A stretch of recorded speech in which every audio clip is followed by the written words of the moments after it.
Sweet 16 weekend. Sweet 16.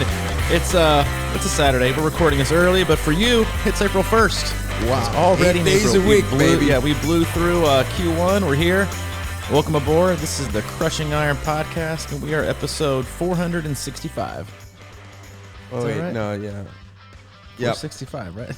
I nailed it. You did. You made me waffle. I was trying to throw you off there. We're already in April. We're technically, as we record this, we're still in March. I'll be out of town next week, so we're recording this early on a Saturday afternoon, a muggy Saturday afternoon, and Sweet 16 basketball games have started, and you know what? We're here. We're in the office. We're getting it done, and I appreciate you, Mike, for being flexible and coming in on a. Hey, wait a minute! Did you get a haircut? No, I just took my hat off. Oh, okay. Well, you know what? Hey, that's the cheapest haircut.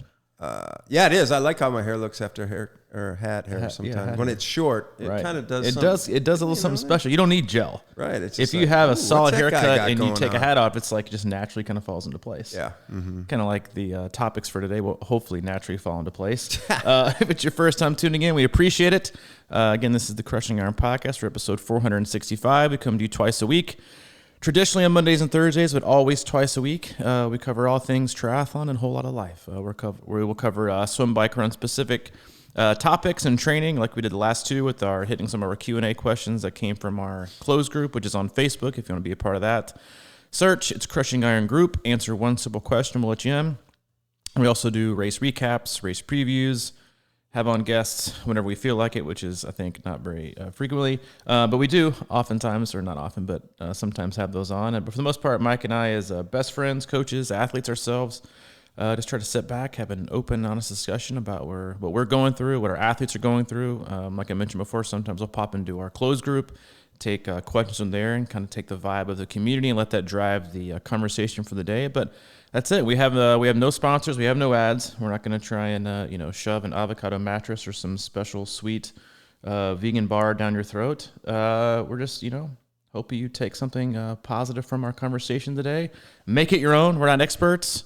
We're not professionals. We're just experienced in both life and triathlon. Hopefully, we can share some of that with you today. Some of our wisdom. Are we wise? I mean, I'm 40 now, so I feel like I can consider myself wise. Yeah, you are. I'm not. I just think that I'm a little concerned that we're going to say something that's going to be outdated by the time this podcast airs. You're so I right. was going to talk about the Sweet 16, and we can't even really talk about it. We can't do like the Back to the Future kind of thing.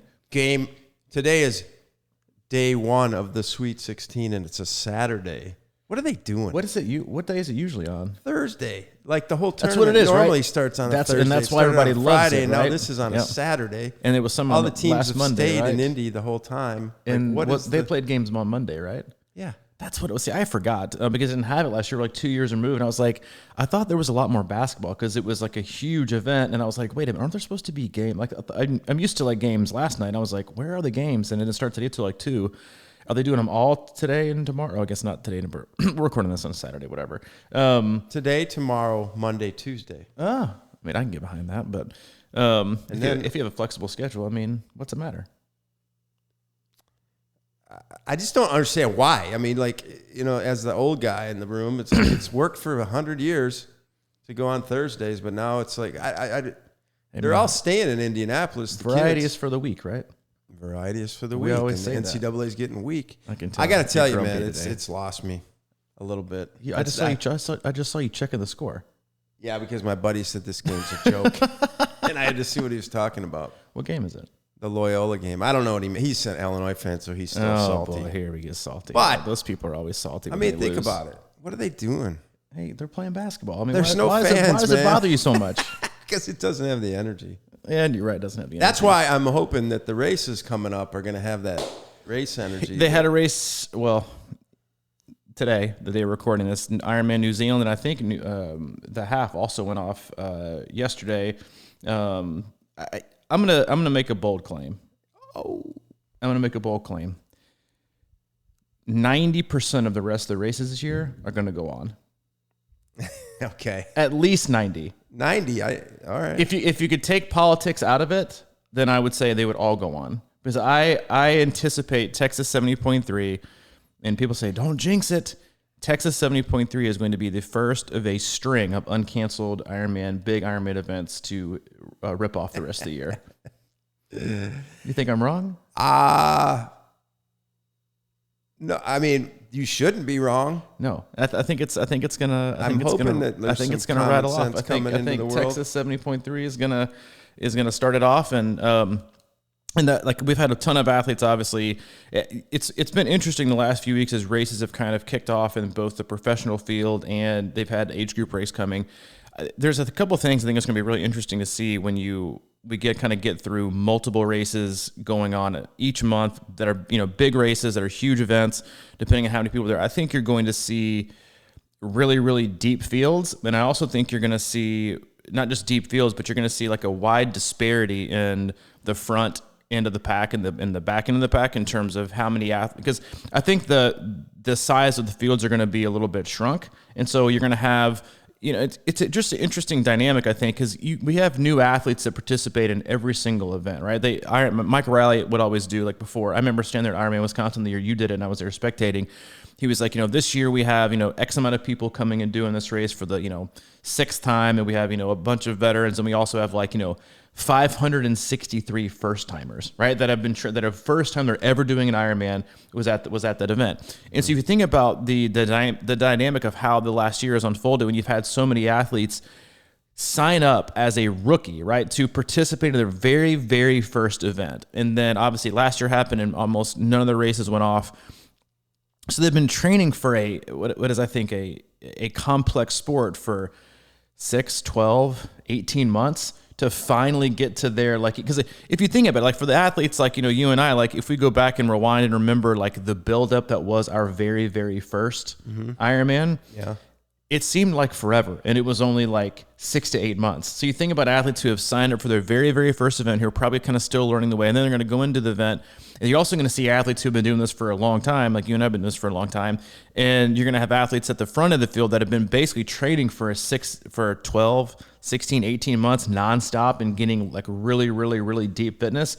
I think it's going to make the pro field really interesting to watch in terms of not just high end or top heavy competitive races like challenges, putting on a Challenge Daytona and Challenge Miami, but at these Ironman events, you're not only going to see, again, really top heavy fields, but I think you're just going to see a huge wide range. And triathlons, in my opinion, is a pretty wide-ranging sport with all different kinds of athletic abilities, different shapes, different sizes, different ages, and so you see a huge disparity. But I think it's going to make racing interesting for everyone, both at the front end, because your competition is basically kind of unknown. You're not used to racing a lot and seeing what your real fitness is. Somebody was asking me the other day, what kind of shape do you think you're in for, Texas? I'm like, I generally have an idea about my total time fitness. I never really have that much of an idea about specific discipline fitness. I can ballpark and say, I think I'm going to swim this and around the bike this, but I generally have a feeling that I'm in this total time overall fitness.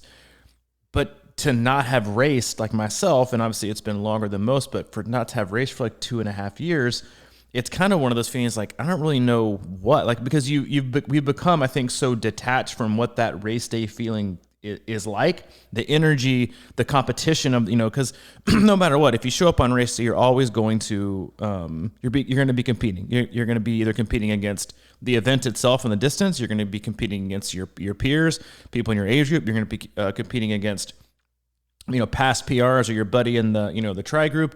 You're always competing, but most of us have been out of that competition type feel that I think it's going to be interesting to watch both the newcomers who have these huge expectations about how they're going to perform and that kind of pressure and how they're going to react to races.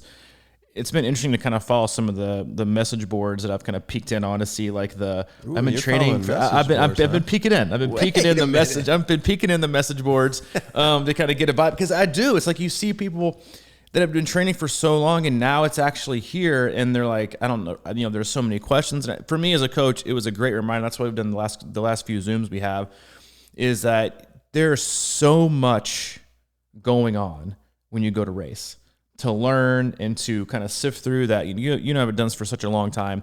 There's just a lot to learn. So I think it's going to be interesting to watch kind of the first timers go through their first experience with a big event, 1,000, 1,500 people with spectators. And I think it's going to be really interesting as well to see people who haven't raced.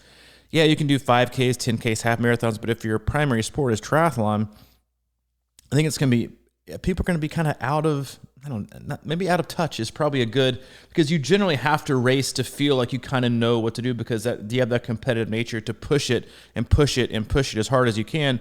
So I just think it's going to be interesting. I'm excited to be a part of that event, and I think it's going to be fun to watch the year unfold. I think you're going to see a lot of awesome results, and I think you're going to see a huge boom in the sport after this year. Yeah. I think the bike boom that COVID initiated is going to help, and because I think people, once they get on the bike, it's like they find something else to do. They find things are attractive. But also I think there's going to be a backlog obviously this year there's a huge backlog and availability to get into the sport, to get into races, because they're all sold out, right? So you had you look at races that are canceled, the athletes that we have that had Ironman Texas canceled, they're like, well, I don't really know what I can do the rest of the year unless they announce quickly, deferral options. But what are they going to defer you already to races that are already sold out? Like, they can't do that either. So I think there's going to be a huge backlog. And so I think the growth of the sport is going to be really dependent on how quickly the rest of the calendar moves through and opens up future races, because people have a short attention span. We know that. But at the same point, people don't have any issue signing up for races a year in advance. So that's what I think, in order for the sport to continue to grow, and I think go through a huge growth spurt in the next 2 to 4 years, races have to happen in April, May, and June, so that those April, May, and June races happen this year can open up registration immediately for the next year, and all these people that are kind of waiting for something to happen and waiting for a race they can quote unquote train for, sign up, done, and now all the dominoes fall and we're right back to where we started. Well, first of all, I'd like to see behind the curtain of Ironman's registration list. Oh, God, me too. I mean, I wonder really how full these races are, if there is more room, like you're saying, if they're going to keep them low this year or whatever. But I could see how you're talking. With the bike boom, I do think it would trickle down, and people are getting, I just feel like I'm generally getting a lot more questions from strangers about triathlon. And, it's obviously because of what we do, but I feel like there's kind of this health. Even though during the pandemic, everybody's health probably went right into the shitter for the most part, I think there's going to be a desire to be like, all right, I got to turn my life. I mean, I think that with cycling and selling all the bikes is probably a great indicator. And then what's next, right? I think people are I mean, it's just natural that the word, triathlon, the more people that have been doing them, the more people that can spread the word, it's just going to naturally get more popular. And I think in a way, so many, because I just think back to when I first started the sport, you just didn't run into somebody that had done an Ironman. It was kind of rare, 8-9 years ago. At least, I'm sure, obviously, it was more rare than that, even when you started. But now I feel like it's a lot more mainstream, and I feel like maybe obviously we're right in the middle of it, and we do a podcast about it. But just generally, I feel like whenever I meet somebody, they always know somebody that's an Ironman. A friend of theirs is doing Ironman or did one or whatever, is training for one. So I could see how it would get popular, and I think that would be great. And I just hope, I think demand is a good thing. So I hope Ironman doesn't just throw 18 races out there next year and have it all watered down again. I think that's a great point. I didn't even thought about that, but in terms of, and I want to hit that topic in a second, but the thing is that everyone's changed in this last year in some way, shape, or form. I was having this conversation with another person yesterday. I was like, everyone's changed, but listen, everyone changes every year, but a lot of people change. I think I saw an interesting article. It was like alcohol sales for the first time and since the pandemic started finally saw no increase in sales, right? Because there was this month, right? The month of March was because it's more expensive at the bars. Well, it's more. Well, no, it's the thing is but it's two things. One is people are now getting out and doing things more outside. Now they're going out to do places to drink. So I don't know if it's a positive thing, because that's what people were doing. People were stocking up on booze to stay inside and drink. And I mean, obviously, I've discussed this on many times in the podcast. I'm a recovering alcoholic, so that's not my angle on this. But it's that you've seen people take charge of their life the last year and do things and be more active. You've seen a lot of, at the same, we can't say, well, alcohol sales are this, but also camper and RV sales have like shot out the roof, right? And so have like bike sales. So you can't say that everyone stayed inside or everyone's gone outside, but everyone's has made a choice to do something, and it's changed their life in one way, shape, or form. So I believe that as we kind of move through this year and things trickle down to getting more back to normal, and you have these opportunities that people are going to be looking for things, it's easy to not look for something when there isn't anything available, right? Like it's hard to get into a sport in the last year where there aren't any available. You can't sign up for an event that's not taking registrations. You can't sign up for events that's already sold out. So it's hard to get into a sport and be like, yeah, I'd love to train for a triathlon. 3 years from now sounds awesome, right? Like that's people don't have that attention span. They're going to look and think, all right, I'm going to find something else. But the thing is that nothing else has been available. So I do think that the bike boom is going to help. I agree with you that it's going to be interesting to see. My guess for Texas 70.3 is 1,000 to 1,500 people will be registered. I think that's high, to be honest. And a lot of people will say, like, why aren't they releasing the participant list already? I think unless they didn't do a bib list yet. They haven't done a bib. They're not doing like a printed out bib list or participant list. I think you get your bib and active, like I got mine. If you are a Tri Club member like I am, or you're a All World athlete, you get that. I think the reason I think they're not, well, how can they, right? They can't, because if they're allowing people, why would you do a participant list if you're letting people defer up to like 2 or 3 weeks out from the race? Like you don't want to keep reprinting the participant list and let people defer in and out of it. That's too much work, right? You're printing one, they then always making another update one. it, I feel like. I think they update it to add people. They don't update to withdraw people and move them through. So I think that's why they haven't released it, because I think even I deferred Ironman Texas from this year to next year, and it was like a month out. They were still letting you defer to the next year for like for like whatever reason you want to. I just want to defer to next year. I want to do it. So I think that's why they're waiting on the participant list to. And I also think it has to do with they're doing new check-in times. Like if you haven't been or participated in, I guess I'll go through like kind of my process. Somebody asked me this earlier this morning was, what do you think the protocols are going to be like? Well, I know for me, having done this now twice for Texas 70.3, that a few things. One, you pick your check-in time, right? So you go online, they send you a link, you pick your check-in time, it's scheduled, when you go to check-in, they then tell you what time you come back and you check in your bike. I know I'm usually a check-in as early as possible. You know what's about me. Like I'm like check in as early as possible, go through the expo, move through, get it done, and then be done with it. But my thought process for this, it's a Sunday race. I want to check in on Saturday so I can just take my check in and be like, all right, I want to go to the race site once, and I don't want to come back till it's time to race. But you'll go in, you'll receive a link, you'll do your check-in, you'll pick your time, you'll go in, you check in. At check-in, you will actually get your bike check-in time. You can only check your bike in during that time. They are doing for Texas 70.3, they're doing a rolling start. Obviously, most events now are rolling start anyway. But you'll stand at your bike in transition areas. A volunteer will come up and they will say, hey, if you're going to swim under 30 minutes, then come with me. And then everybody's going to swim 30 minutes, rolls through their line and rolls out the gate, but everyone else stays at their rack. It's not just like going to be hang out and then you kind of wave, which is how Texas has been in the past. You did age groups and it was rolling start, just kind of meandered your way through a lot like Chattanooga. When you get up in a big line, and a volunteer would hold up a, whatever, not a flag, but like a banner or something. It says, stick with the number on it. It's like cardboard. It's like whatever you call those. It's like 40 minutes here.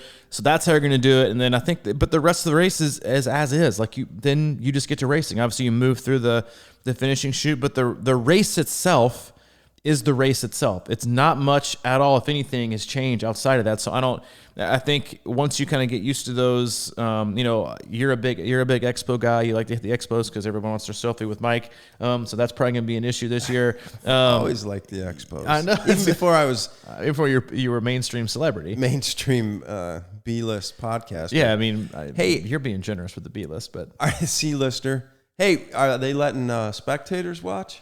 I don't think they can control that. I agree with that, but have they addressed it? Or they? I don't know. I didn't read. Me. I'm not the most thorough athlete guide reader. What about your fan club?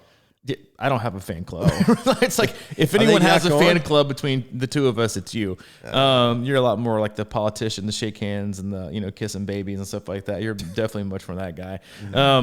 But no, so I don't know, man. The process, they've been sending out a ton of emails as well for Chattanooga 70.3 here in the last like 24 hours in terms of, you know, how they're going to be doing that race. But I think it's exciting no matter where you are or what side of the fence you're on. I think getting back to racing and having the races fall, not just one here and one there, but having them happen one after another, one after another, one after another.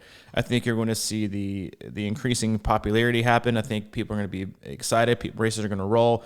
I think it's going to make for an interesting year, and I think once we kind of get rolling through it, it's going to be pretty much the same. Obviously, once we get used to some of the different things that are going to happen, I think at the earlier part of the races. But I think that I do agree. Going back to your earlier point, that going back to not making 40 Ironman available, right? So I think in a good way, what may have happened this last year is I don't say they've lost races, but I think certain cities have been like, yeah, you know, maybe this is time for us to kind of step aside and we're going to use this as our, like, you know, let's be honest, Ironman Louisville used COVID from what I've heard and what I personally believe, kind of used COVID as an excuse to kind of be like, we don't want this race anymore, but we're going to cancel it this year because of COVID. The city didn't want it, which I think is a huge bummer. You and I were talking about this the other day with an athlete. Like Louisville is like one of my favorite places to go. They'd rather just be destroyed downtown than have an Ironman. Right. It's like, you know, they didn't want it. And so, I think not opening up a ton is a good thing. I think keeping it limited in terms of, you know, 1,500, 2,000, it's going to create demand. It's going to make registrations go quickly. And you know what happened? Like as soon as one or two races go live for next year and they sell out in 2 or 3 days, all the other ones are also going to sell out in 2 or 3 days. I think it's an interesting approach that a business has to kind of go through and think, all right, do we open up 3,000, right, registration? Because you can't really ever believe when Ironman goes to their tier program, like, well, tier 1 sold out, right? There was probably 50, right? You know, how many slots are in the tier 1 cheap price? 50, right? Tier number 2, 100. Tier number 3, 150. Tier number 4, 2,540, right? That's how, because they're the most expensive. So you can't, remember, Ironman's a business. So if you look at their tiered approach with pricing that they've tried, you know, they tried a bunch of different things. They're trying to, you know, free deferrals. They're doing, you know, you get a payment plan. They're doing all kinds of things. And so I think limiting that, or at least limiting the amount of the initial purchase you can make to sign up for an Ironman, I think that's a good thing, because if you have a race, let's say Texas 70.3 happens, boom, 48 hours later, it goes live, the next year's race sells out. The thing is, we don't know how many.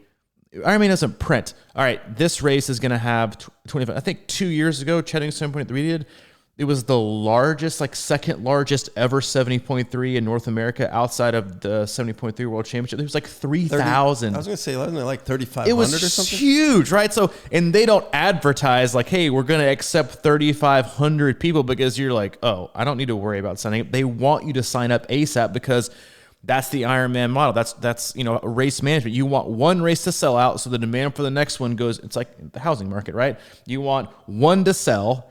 Yeah, this one's already sold. Oh, I better get this one. Now there's only one left, and so you automatically increase the popularity. You increase kind of the pressure on and urgency for athletes to buy, right? So that's how our developer benefited from us. Yeah, we really kind of gave him a shot in the arm. You're welcome, Chris. He listens to our podcast. You'll see him around at the build site with wearing one of our shirts. But I do. I think it's going to be a really, really interesting next 6 months when you look at races happening and then the first roll through and the first turnover of these races going live.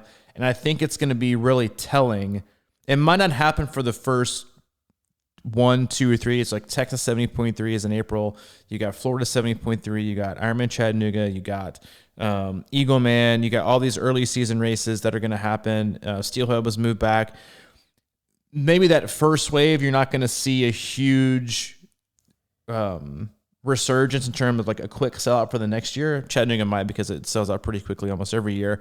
They might be kind of hedging their bet on the later end of the year races. but people I think are also already deferred into next year to some extent, depending on what races they chose. So I think the turnover is going to be interesting. I think how many people they let into the race is going to be interesting. And then how quickly these races sell out is going to really put people through like a really interesting, again, 2022, when you have a lot of people as well who defer from 2018 and 2019 that are basically like doing 2 or 3 Ironman this year or like 5 70.3s because they have been like moved everything through from 2018 and 2019. They had things they wanted to do. They wanted to reach their legacy quota to be in a Kona. I think Kona is going to be an interesting race again this year. Or I mean, like this year with how deep and kind of unknown the field's going to be outside of doing the challenge races. That's not a real indicator, in my opinion, of how people are going to produce on over the course of a full Ironman, especially in Kona, because the distance is like a third of it. But I think the field, I think you're going to see a lot of unknowns that are kind of like laid behind, kind of laid in the weeds the last, 10, 12 months. Like why would I go out and race? Why would I go out and across the country and, get money for top 10 if I can just kind of keep slowly, like David McNamee, he's the one who like always does top 5 in Kona, and you never hear about him ever of the course of the entire year, but his goal is to win Kona. No one ever talks about him in any of his but that's his goal. He just kind of hangs out. I think he's from the UK, hangs out in the weeds, that just kind of stays quiet. And then on race day, he just kind of runs through the field and does his thing. You haven't heard anything about Patrick Lang much since he bowed out of Kona 2 years ago in DNF. I think you're going to have a lot of young guys that move up that people haven't heard of. It's just, I think that part of it's exciting. I think last year, as much as it sucked, is going to bring a lot of unknowns for a lot of people, especially if you follow the professional field. I think that part's exciting. I think newness and change, and listen, no one hates change more than I do. But I think, a lot of, while it can be frustrating, I think a lot of stuff can be exciting and new and to figure out and to compete and just get out there, compete with your fellow teammates, your fellow competitors, and kind of get a good feel for what you have as an athlete, having not actually pushed yourself for, unless you've done your own kind of 70.3 Ironman, it's still different than race day. So pushing yourself, I think it's going to take some dusting off of the cobwebs. Like I'll just say it flat out, like I don't say I'm nervous about the race, but I think it's going to feel somewhat foreign having been so far removed from racing for such a long period of time. It is, yes, like riding a bike, but it's not, right? It's like the going through the motions and like going through things. You kind of know the small intricate parts of the details you need to have and things you need to bring. But when it comes down to like being so far removed as I am from putting together an entire race, when you start to visualize, you're like, man, it's been a while since I've actually put together like an entire race and felt this way. Am I going to be able to push myself when I want to? Because I haven't done it in a while. Like that's not the way that we train. That's not the way we have our athletes train. We don't, go pedal to the metal, once a week or even once a month. So I think it's going to take time. That's why I'm excited to kind of get it out of the way and be like, all right, learn something, do my best. But I know when I get done, I'll be like, I'm probably going to say, you know what? I learned a lot today. I did my best. And I thank God I get to race again in a month because I'm glad I dusted the rust off because I had plenty of it. I think it's going to be, listen, none of us have raced in a while. 2.5 years is like whatever, but a lot of people it's been a year and a half. So I think that part's going to be interesting, but also exciting, and also just another way to learn and grow for this year and not put too much emphasis on your main race, even though I think it was Tiffany Appleton said in our Q&A that we didn't get to is like, what if your first race of the year is your A race, right? Which is, I think it brings a whole different dynamic if you've been that far removed from racing for a year or a year and a half, which is going to be, I think, a difficult and interesting challenge for everybody. Did I put you to sleep? No, I was just listening to you. I'm not concerned about you because I've been watching your secret strategy for training over the last couple of weeks. A couple of weeks? Don't over dramatize it. Like the last 3 days. There's a couple different little things going on here. I'm not gonna. We'll let them know if they work after the race. Right. It's like we don't. None of them are planned. It's kind of like me. I got these things that I do that if they work, we'll publish them after after the the race. They race. will just fade away forever into the ether. It is like riding a bike, but unfortunately, probably 90% of the people racing aren't riding bikes. They're riding trainers. Right.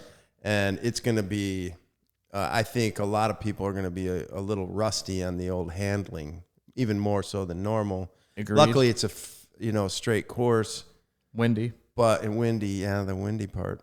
There could be There could be some action out there. I think there's always action. If you've never raced or it's been a while, like that's one of your things is like, so when I drive the interstate, me driving interstate reminds me of me riding my bike in an Ironman. You're not worried about you.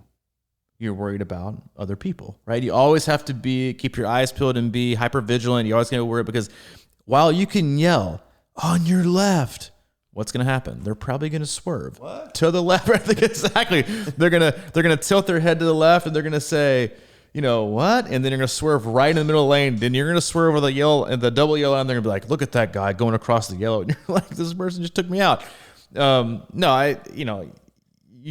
The last few days you've been in here, and I'm not a normal, if ever, 3-a-day guy, ever. I'm not a 3-a-day guy. I don't. Getting a little nervous. I don't have the time. Undertrained. Monday had a blistering headache, and then Thursday with the storms and Hayden School getting canceled and us having to bump up an extra podcast and do some things. I didn't get any training done, and I'm heading to Florida. So I was like, man, I just wanted to get things done, and so I did. I went a little. I feel like I approached it responsibly. Maybe that's a good. Maybe a good, semi-topic is, I feel like I approached my 3-day responsibly. I mean, yesterday I actually did a run, then a ride, then a run. But my goal wasn't to do nothing earth-shattering on the runs. It was just to get in easy aerobic mileage on the treadmill and then do a semi-hard bike in the middle. And this morning I got up and I rode super easy because I slept like trash. Then I swam, honestly, probably one of my best swims of the year, which isn't saying much because it was like swim number 6, but it was swim 1 of 6. Thanks. Small victories, small wins. And I came in here earlier before we started this cast and got my run in. So yeah, and none of these are like huge big days. If you think about looking at like overall time, you're like, I still didn't cover that much time. It's definitely not a secret. I think, I generally kind of poo-poo on athletes that try to, triple, quadruple stack their workouts, because they're trying to get them in. If you're going to get them in, just be responsible about it. Like, just take everything, not just easy, but easier than you would normally take your easy, right? Like, extra easy. Like, as I knew this morning, like, I would think I was going like 4 hours of sleep, but I just didn't sleep very well. I went 10 beats down and like 10 or 15 watts down from when I've been riding out just because I was like, there's no point, right? There's no point in pushing it. There is no point. There's no point in pushing it. But you might as well just be safe. You might as well just go with the flow. Then see what you have when you got in the water. And actually felt really, really good in the water, and then actually felt pretty good on the treadmill, which I think was a huge benefit from not just from what I did this morning, but also what I did yesterday, which was don't try to break any records. Just try to get some easy mileage done. Right? It was so. I didn't treat him as much as training sessions as I did just accumulating easy volume, which I think is really never a bad thing. For most people, their problem isn't accumulating easy volume. Their problem is finding the time to accumulate as much easy volume as you can. Like that's the biggest difference, right, between professional athletes and amateurs. It's some athletic ability and how long they've been in the sport, but it's also just that it is their profession. So they do this 20 to 35 hours a week. And of those 30 to 35 hours a week, 25 to 27 of them are just easy aerobic mileage, like in yardage and miles on the bike.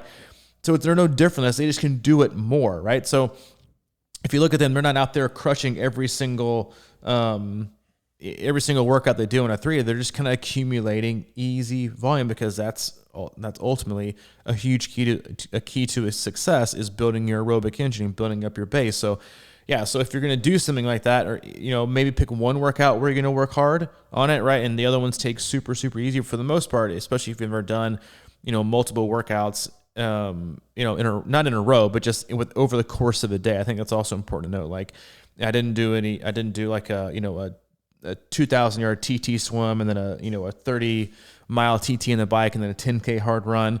This morning I did like an hour and a half super easy in the bike, and then I swam pretty steady 35 minutes and then came back this afternoon and ran. The other day when I did it, I came in and I ran super easy, and then we had people at the hub and I didn't get on the bike till like 6-7 hours later, and then got back on the bike and rode for an hour and a half with some intervals, and then did a really, really easy run afterwards. So it's about how you accumulate and kind of where you put it. Again, frankly, it's something that I don't like to do because I don't like working that much over the course of a day. This week, that's just kind of what it felt like. And obviously, if I didn't have a race coming up in the next like 2 weeks, I've been like, I'll just kind of smush it and just kind of go with it. But I felt good. I feel healthy was another thing. Like I didn't feel like I was overextending myself or I was doing any damage. It was just creating overall, I was just kind of, again, getting overall volume and kind of feeling better from a base standpoint and just accumulating that easy fatigue, minimal dose, not overstressing myself.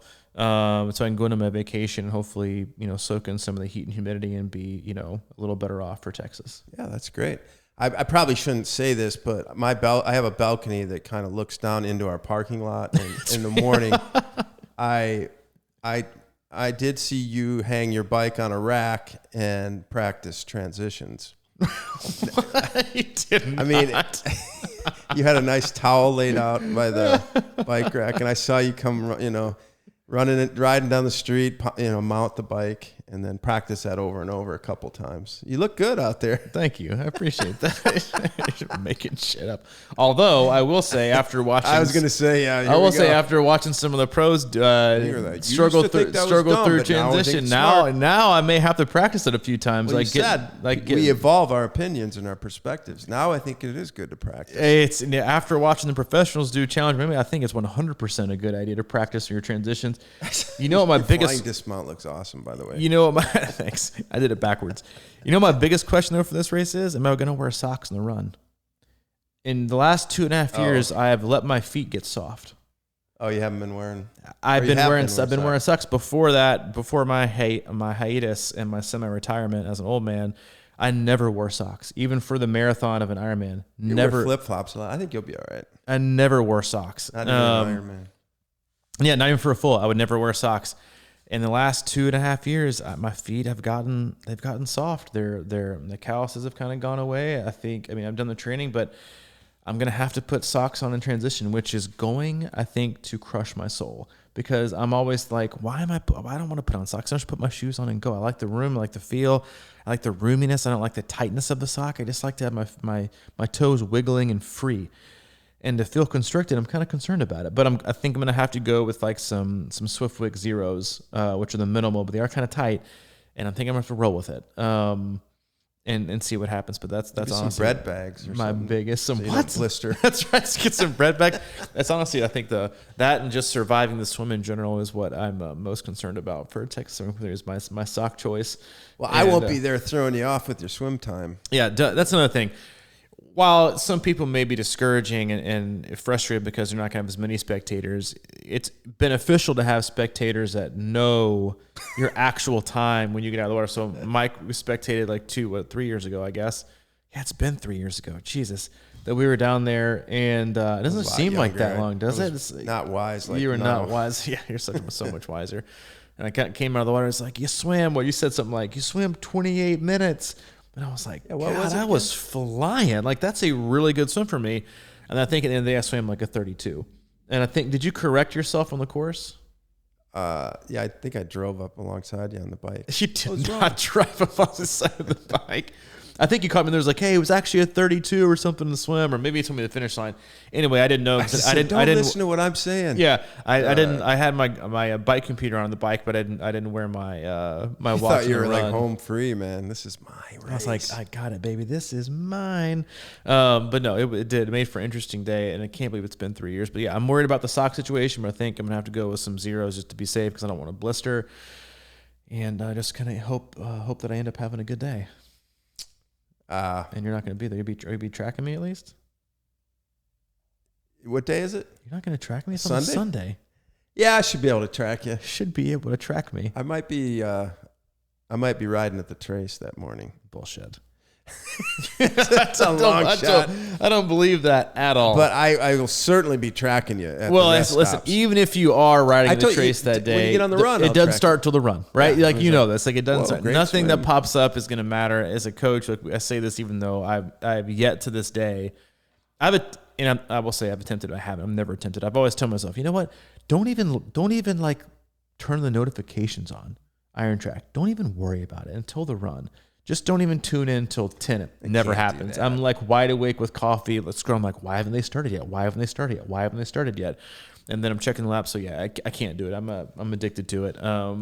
And that's I can't wait for my Iron Track to go off. Like, you know, all day long on every Saturday and Sunday and have that many people racing and participating, getting out there and being able to see all the fruits of their labor for the last year and a half come out and finally see these, like, just see that they're, I don't want to say hopes and dreams. That probably sounds a little bit too dramatic, but just to see how their hard work come to fruition and pay off and do it. And, and I think hopefully at least go into these races relaxed and looking to have fun and be very appreciative of the opportunity in the moment. I know that's, for me specifically, I'll have that thought and feeling going into Texas, since I do think it's going to be the first race of this year, the U.S. to happen.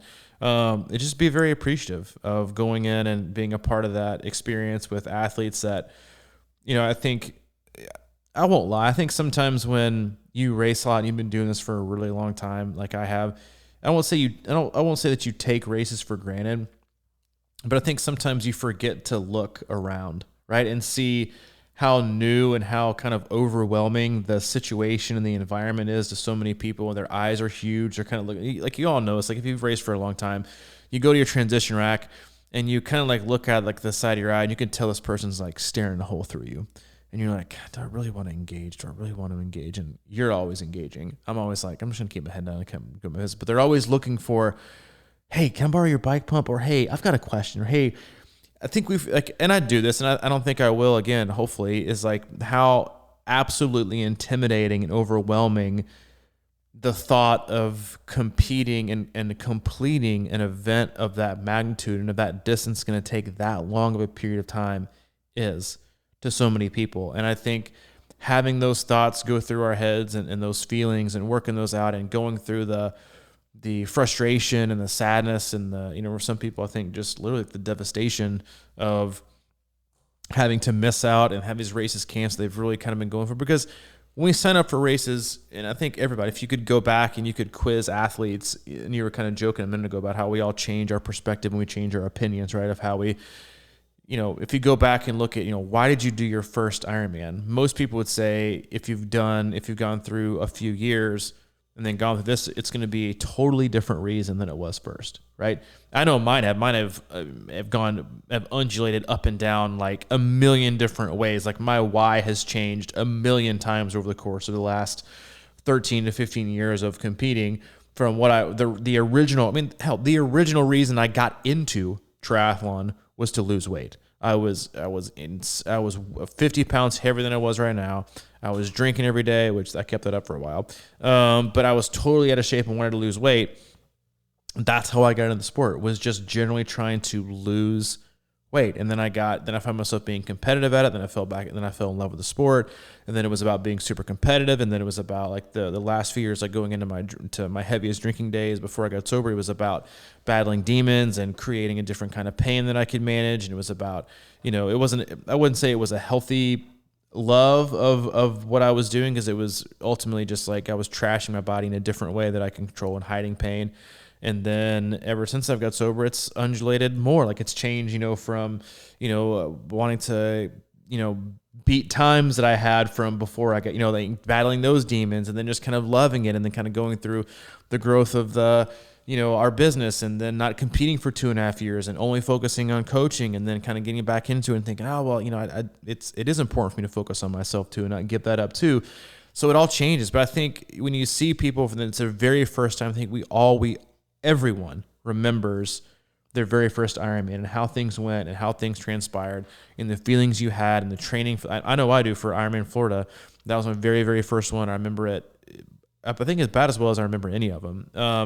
And that people are going to have that this is going to be their very, very first one, their very first experience. And it hasn't been just a 6 to 8 to 12 month journey for a lot of them. Some people it's going to have been 2 years. Some people it's going to have been, 6 to 12 months like the rest of them, but it's going to be their very first time. And that day, for a lot of people, is going to, and we hear this as coaches, is going to make or break their love for the sport, right? They say, I did one and I was hooked. Or it was, I did one and I was like, that's not for me. And I put my bike on eBay and it was gone, right? So I think that's one of the things that I think we all should, especially if you're experienced veteran going into this, is getting back into things and looking around. We're all going to kind of be new to this to an extent, because it's going to be a different format with different, guidelines, I think, going into it. But I think it's important for us to all remember that, it's going to be fun, I think, for us all to kind of feel like first timers again. Like I was talking about the footage, like the close-up they did of Jan Frodeno in Challenge Miami. He looked like a kid. Like he looked like a jazzed up, like, that's fun. Like 16-year-old. And I think that's the part of it that we have to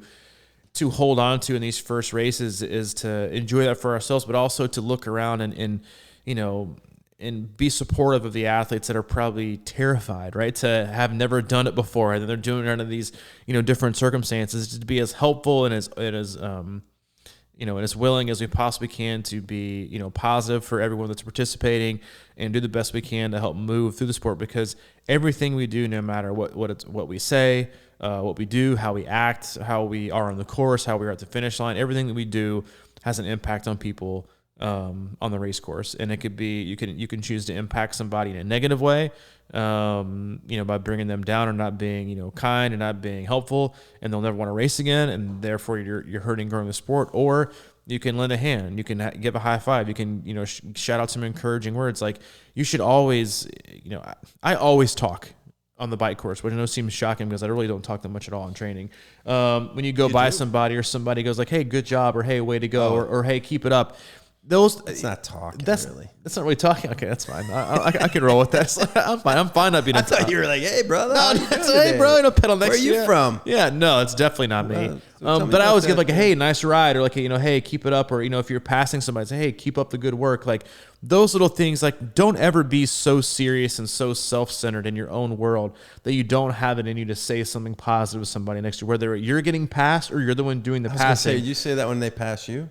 Yeah, nice Good ride. job. Yeah, see you on the run. You know, Yeah, I give him that little moment. I'm like, yeah. I'm like, great ride, dude. See you on the run, baby. You know, but no, it's those small things that can really change. Like, and we hear this from our athletes when they do get to race. They're like, yeah, so and so was so kind to do this, or so and so said this, and I was in a really dark spot with where I was mentally, and them saying this really perked me up. So I think, you know, while we've been out of practice for that, just be kind, you know, like Blockbusters, you know, be kind and rewind. You know, go back to, you know, where the way we used to be with, you know, being encouraging and being helpful, and just don't be so in your own zone that you neglect being helpful and compassionate and positive to people who are going to be doing this race for the very first time ever, and that will probably be welcome with open arms any kind of positivity, encouragement, and compassion they can have on race day. Heck yeah, man. Throw a lot of high fives around.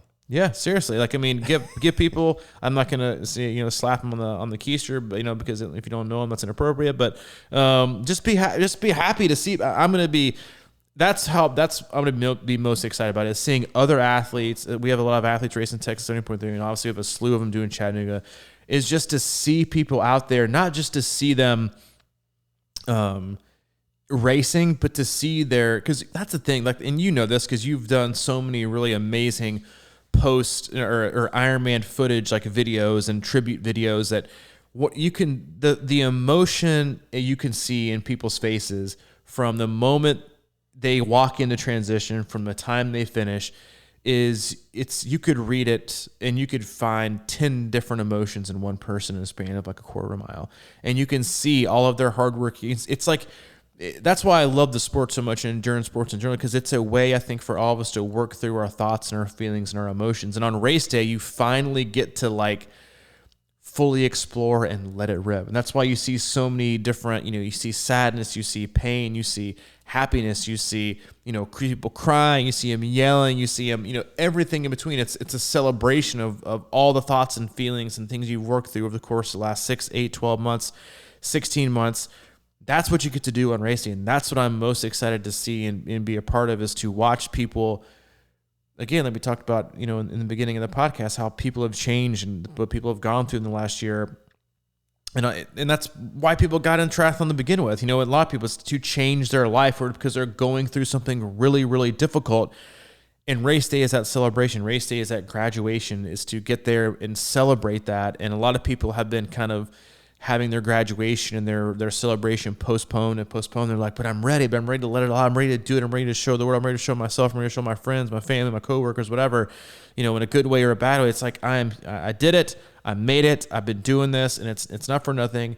And now I want to keep moving forward, and I want to grow, and I want to see what I can do on race day. And that's the most exciting part about racing and being a part of a community of people that are out there giving their best and doing these things, that you just get to be a part of it. And you can get energy from people, not from yelling or from not always a high five or a cheer, but you get energy from looks, right?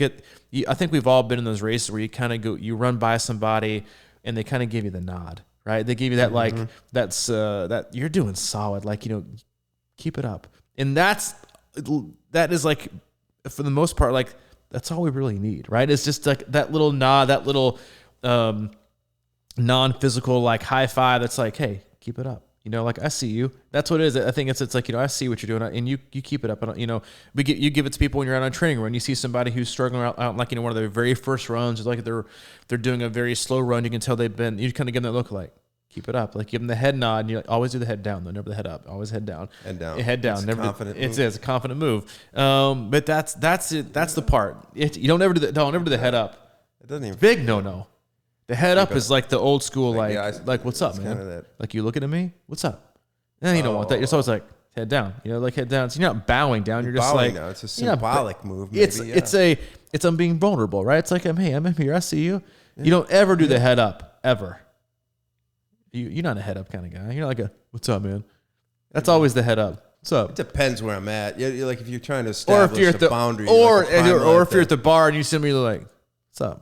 Yeah, you got to go up at the bar. You can't go down, because then it's like, Then they're like, give that guy a Bud Light lime. Buy me a drink. Yeah, but exactly. This guy's gonna be buying me drinks all night. That guy said 2 Mick Ultras on me. You're like, oh my gosh. Hey, speaking of which, I went out last night with one of our athletes. Oh, you did? You guys had Bud Light lime? No, I'm just no.